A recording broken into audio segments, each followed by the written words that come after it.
नमस्कार दोस्तों, बात कर रहे थे हम भारतीय न्याय संहिता में होने वाले चेंजेस के बारे में। तो दोस्तों ये मेरा लगातार सेकंड वीडियो है। पहले वीडियो में हमने चर्चा की कि कौन कौन से चेंजेस आए हैं दोस्तों, और मैंने आपको बताया कि जो सेक्शंस थे पहले आईपीसी में 511 सेक्शंस थे, जिनको कम करके भारतीय न्याय संहिता में 358 सेक्शन कर दिए गए दोस्तों। तो अभी तक हम बात कर रहे थे कि किस प्रकार के चेंजेस आए हैं और उन चेंजेस में क्या क्या क्या तरह की पनिशमेंट आई हैं दोस्तों। तो अब हम बात कर रहे हैं दोस्तों कि जैसे हिट एंड रन के बारे में बात कर रहे हैं दोस्तों। तो सेक्शन 106 भारतीय न्याय संहिता में सेक्शन 106 के सबसेक्शन 2 में ये बताया गया है दोस्तों कि अगर कोई भी व्यक्ति हिट एंड रन के केस में इन्वॉल्व है और इस हिट एंड रन के केस की वजह से अगर किसी व्यक्ति की मृत्यु हो जाती है और जिस व्यक्ति ने एक्सीडेंट का अपराध किया है वो व्यक्ति बिना पुलिस ऑफिसर को इसकी इंफॉर्मेशन दिए या मजिस्ट्रेट को इस इंसिडेंट के बारे में बताए बिना अगर क्राइम सीन से भाग जाता है, बिना किसी को बताए इसकी सूचना दी अगर भाग जाता है दोस्तों, तो उसको 10 साल तक की पनिशमेंट हो सकती है और साथ में फाइन हो सकता है दोस्तों।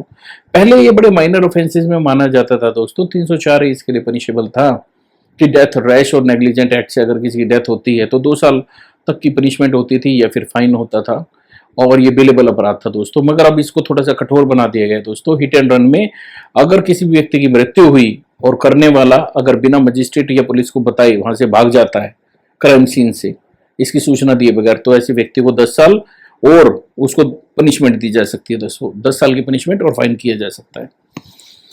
उसके बाद दोस्तों एक बहुत बड़ा चेंजेस हम देखने वाले हैं, सेक्शन 111 और सेक्शन 113। ये दो सेक्शन भारतीय न्याय संहिता में इंट्रोड्यूस किए गए दोस्तों। तो दोस्तों अब क्या है कि जो अनलॉफुल एक्टिविटीज प्रिवेंशन एक्ट है, यूएपीए है, अब आपको ये देखना होगा कि जो टेररिस्ट एक्टिविटीज है, टेररिस्ट एक्टिविटीज और जो जो गैंग है, जो ऑर्गेनाइज्ड क्राइम है, उनको भी भारतीय न्याय संहिता में इन्वॉल्व कर दिया गया है दोस्तों। तो क्या है कि ऑर्गेनाइज्ड क्राइम और टेररिस्ट एक्ट, और अगर इनकी वजह से कोई भी ऑर्गेनाइज्ड क्राइम होता है या टेररिस्ट एक्ट होता है तो उसकी कठोर पनिशमेंट अब आईपीसी में दी जाने वाली है दोस्तों। जैसे मैंने आपको बताया सेक्शन 111 और 113 बीएनएसएस में पनिशेबल बताया गया है कि अगर कोई भी व्यक्ति ये अपराध करता है, इसका अटेम्प्ट करता है, इसकी अबेटमेंट करता है या कॉन्स्पिरेसी करता है, 2 तरह के अपराध आपको ध्यान में रखने होंगे। मतलब अब आपको ध्यान में रखने वाली क्या बात है दोस्तों? अब आपको ध्यान में रखने वाली बात है, पहले तो यूएपीए या फिर अनलॉफुल एक्टिविटीज प्रिवेंशन एक्ट, ये ध्यान में रखना होगा। दूसरा, आपको ये यूएपीए एक इंडिपेंडेंट एक्ट है आपकी भारतीय न्याय संहिता से। साथ में आपको ध्यान रखना होगा भारतीय न्याय संहिता के सेक्शन 111 और 113। अब क्या होगा दोस्तों कि अगर इस प्रकार का कोई भी ऑर्गेनाइज्ड क्राइम या टेररिस्ट एक्टिविटी होती है तो जो भी सुपरिटेंडेंट ऑफ पुलिस के रैंक का व्यक्ति होगा वो डिसाइड करेगा कि इसका अपराध का रजिस्ट्रेशन यूएपीए में होना चाहिए या फिर भारतीय न्याय संहिता में होना चाहिए दोस्तों। तो इसकी डिस्क्रिशन सुपरिटेंडेंट ऑफ पुलिस को दी गई है, उससे कम के रैंक का अधिकारी इसको डिसीजन नहीं ले पाएगा दोस्तों। अब police officer incharge police station, SHO, inspector level का या सब इंस्पेक्टर लेवल का व्यक्ति ये डिसाइड नहीं कर सकता कि ये जो अपराध है इसके अपराध का रजिस्ट्रेशन यूएपीए में किया जाए या फिर भारतीय न्याय संहिता में किया जाए। सेक्शन 111, 113 हम भारतीय न्याय संहिता की बात कर रहे हैं, ऑर्गेनाइज्ड क्राइम या टेररिस्ट एक्टिविटीज की। तो आपको अब ये भी मैंने बता दिया कि अगर इन अपराध का कमीशन होता है, अटेम्प्ट होता है, अबेटमेंट होता है या कॉन्स्पिरेसी होती है ऑर्गेनाइज्ड क्राइम का, तो ये अपराध इसमें पनिशेबल है। और इस अपराध से अगर कोई भी प्रॉपर्टी रिसीव की गई है, डिटेन की गई है, उस प्रॉपर्टी को लेकर उस प्रॉपर्टी पर क्या डिसीजन लेना है, उसको कैसे कन्फिस्केट करना है, इसकी पावर भी भारतीय न्याय संहिता में दे दी गई है दोस्तों। अब दोस्तों उसके बाद हम बात करते हैं कि अगर कोई ग्रीवियस हर्ट होता है, पहले क्या होता था कि ग्रीवियस हर्ट, अब एक बात मैं और आपको बता दूं, पहले ग्रीवियस हर्ट के लिए कम से कम 20 दिन अगर 20 दिन तक अगर कोई व्यक्ति किसी चोट से पीड़ित रहता है दोस्तों तो उसको ग्रीवियस हर्ट माना जाता था।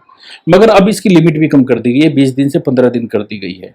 तो अगर कोई भी अब सेक्शन 117 की बात करें दोस्तों, सेक्शन 117 के सबसेक्शन 3 में अब अगर कोई भी व्यक्ति गंभीर चोट किसी को भी पहुंचाता है दोस्तों, जिसकी वजह से वो या तो वेजिटेटिव स्टेट में चला जाए या फिर परमानेंट डिजेबिलिटी हो जाए, तो बात सिर्फ ग्रीवियस हर्ट की नहीं है, ग्रीवियस हर्ट का जो कॉन्सिक्वेंसेज है, उसके जो परिणाम है उनको भी देखा जा रहा है दोस्तों, उसको भी ऐड कर दिया गया है आपकी भारतीय न्याय संहिता में। उनकी वजह से वेजिटेटिव स्टेट का मतलब क्या है दोस्तों कि वो अब इस लायक है कि वो बात ही नहीं कर पा रहा, या फिर उसको जीवन को खतरा पैदा हो गया है इसकी वजह से, और या फिर कोई परमानेंट डिजेबिलिटी हो गई है। तो अगर ये चीजें होती है तो इसकी वजह से उस व्यक्ति को ज्यादा पनिशमेंट मिलेगी, कम से कम 10 साल की जो पनिशमेंट होगी, और ये जो पनिशमेंट है ये बढ़कर लाइफ इंप्रिजनमेंट भी हो सकती है। लाइफ इंप्रिजनमेंट का मतलब दोस्तों आपको समझना होगा कि उस व्यक्ति की नेचुरल लाइफ, यानी till reminder of natural life, जितना भी जीवन उसका बचा हुआ है वो जेल में कटने वाला है दोस्तों। जैसा पहले होता था कि 7 साल की पनिशमेंट होती थी ग्रीवियस एक्ट के लिए, नहीं, अब ऐसा नहीं होगा। सेक्शन 117 सबसेक्शन 3 ग्रीवियस एक्ट हुआ। ग्रीवियस एक्ट के कॉन्सिक्वेंस में या तो वेजिटेटिव स्टेट पर चला गया व्यक्ति या परमानेंट डिजेबिलिटी हो गई, तो ऐसे अपराधी को जो सजा मिलेगी दोस्तों वो कम से कम 10 साल की होगी, और ज्यादा से ज्यादा व्यक्ति की बची हुई सारी जिंदगी जेल में कटेगी दोस्तों। अब 7 साल की पनिशमेंट नहीं मिलेगी, ज्यादा मिलेगी इसमें। उसके बाद दोस्तों क्या है कि अगर कोई भी व्यक्ति किसी दूसरे व्यक्ति को अगर इंपोर्ट करता है फॉरेन कंट्री से, तो यहां पर सेक्शन 141 भारतीय न्याय संहिता का इनेक्ट किया गया है दोस्तों। तो इसमें इंपोर्टेशन को पनिशेबल बनाया गया है। अगर किसी भी व्यक्ति को विदेश से बुलाया गया अपने अपराध करने के लिए, तो इस अपराध के लिए, अब अपराध किस तरह का है दोस्तों, या फिर जिसको आपने विदेश से बुलाया उसको या तो इलिसिट गैर कानूनी सेक्सुअल इंटरकोर्स के लिए बुलाया है, या फिर आपने उसके साथ जबरदस्ती कर रहे हैं उसके साथ में सेक्सुअल इंटरकोर्स के लिए, चाहे वो लड़का है या लड़की है। इसको जेंडर न्यूट्रल बनाया गया है दोस्तों। तो इसमें यह नहीं है कि सिर्फ अगर आपने विदेश से इंपोर्ट किया है, किसी भी लड़की को बुला लिया या लड़के को बुला लिया आपने विदेश से, अगर कोई भी महिला या पुरुष, अगर कोई भी व्यक्ति या कोई भी बच्चा आपने विदेश से बुलाया और उसके साथ आपने सेक्सुअल इंटरकोर्स करने की कोशिश की जो इलिसिट है या अनलॉफुल है, तो ऐसा अपराध करने पर जो व्यक्ति को सजा मिलेगी वो सेक्शन 141 के अकॉर्डिंग मिलेगी।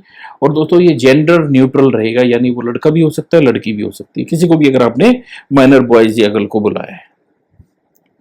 दूसरी बात, अब जो सेक्शन 124A आईपीसी का होता था, यानी सेडिशन का होता था, देशद्रोह का जो अपराध होता था दोस्तों, तो देशद्रोह के अपराध का बड़ा मिसयूज किया गया। मिसयूज किसने किया दोस्तों? इसका मिसयूज तो कुछ कह सकते हैं पॉलिटिकल पार्टीज ने भी किया, कुछ लेवल पर पुलिस ने भी किया, और कुछ लेवल पर कुछ संगठनों ने भी किया, और कुछ लेवल पर कुछ अपराधियों ने भी किया देशद्रोह के अपराध को। तो देशद्रोह के अपराध को, जो सेडिशन का अपराध होता था दोस्तों, उसको हमारे जो दंड संहिता है या न्याय संहिता है उससे खत्म कर दिया गया दोस्तों। अब 124A यानी देशद्रोह का अपराध अब पनिशेबल नहीं है, वो सेक्शन ही इनेक्ट जो पहले था उसको खत्म कर दिया गया है।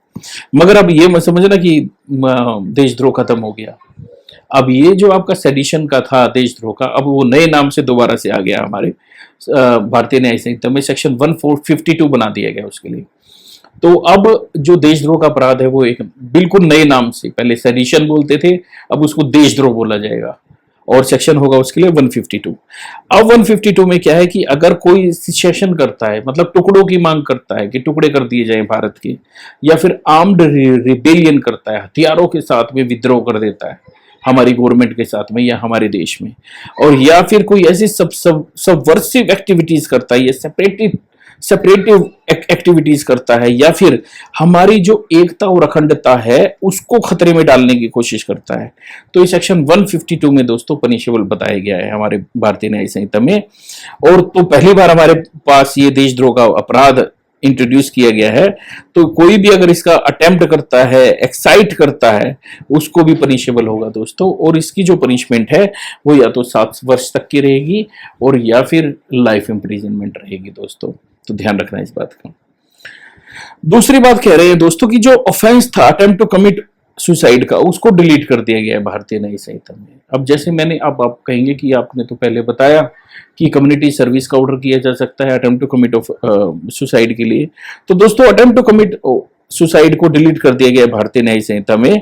तो जो मेंटल हेल्थ केयर एक्ट है उसकी लाइन पर चलते हुए एक नया सेक्शन 226 भारतीय न्याय संहिता में इंट्रोड्यूस किया गया है कि कोई भी व्यक्ति अगर कोई सुसाइड कमिट करता है, पर यह ध्यान रखना दोस्तों, जो पहले जो अटेम्प्ट टू कमिट सुसाइड का ऑफेंस था और अब जो भारतीय न्याय संहिता में सेक्शन 226 इनेक्ट किया गया है, वो और इस सुसाइड कमिट करने में डिफरेंस है दोस्तों।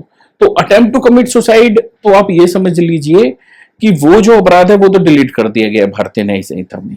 और ये जो अटेम्प्ट टू कमिट सुसाइड है दोस्तों, ये किस लिए किया गया है, ताकि जो पब्लिक सर्वेंट है वो अपनी लॉफुल पावर को एक्सरसाइज या तो ना कर सके, और या फिर किसी के अगेंस्ट में उस पावर को एक्सरसाइज करने के लिए इस पुलिस ऑफिसर या पब्लिक सर्वेंट को कंपेल किया जा रहा है।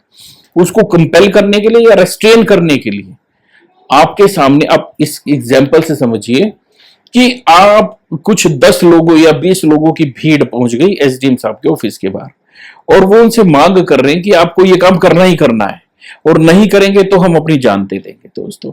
तो अगर ऐसे व्यक्ति हैं और उनमें से कोई व्यक्ति अगर ऐसा कोई अपराध करता है या अटेम्प्ट करता है सुसाइड करने का, जान देने का, तो सेक्शन 226 में दोस्तों ऐसा व्यक्ति पनिशेबल रहेगा दोस्तों।